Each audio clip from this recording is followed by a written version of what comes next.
name off some random people and you tell me how many random coincidences there are. So this is Dmitry Petronov. Apparently he created a plasma battery that powered his 2-story house for 16 months. In 2010, he went to a bakery and that's the last time the world ever saw him. Coincidentally, this is Zachary Warfield. He was also working on a plasma battery. He even met with Dmitry a couple of times to exchange notes. He died in a crazy boating accident.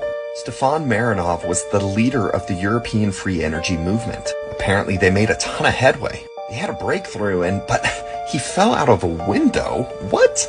Oh, by the way, if you've already seen this video, it's because I posted one and it got pulled down for community guidelines. I'm appealing it. It might come back up, but I figured I'd make it again.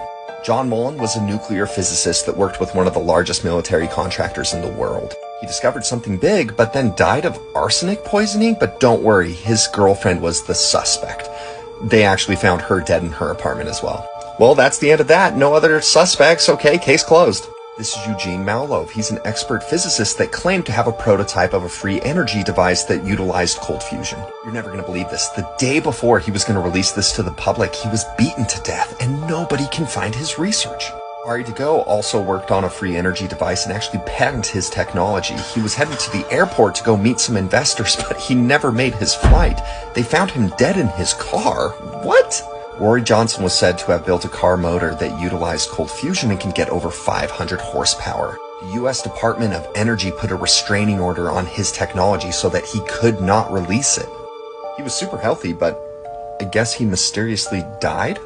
Mark Tomian also patented some zero-point energy systems. He developed a prototype, but died. And again, his research is missing.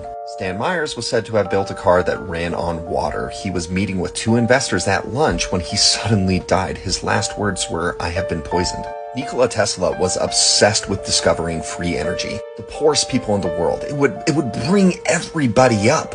And it was said on a small scale, he proved it. So he went to his funder to ask for more money, and his funder pulled the funding. This was JP Morgan. Now, I know this is just a coincidence. It has nothing to do with the fact that he owned General Electric, he owned freaking copper mines, rubber mills, everything within the fossil fuel system he had a piece of. Oh, by the way, Tesla was blacklisted from the industry. Nobody would fund him. He died penniless, but the government came in after he died and confiscated all of his research. There were 80 boxes.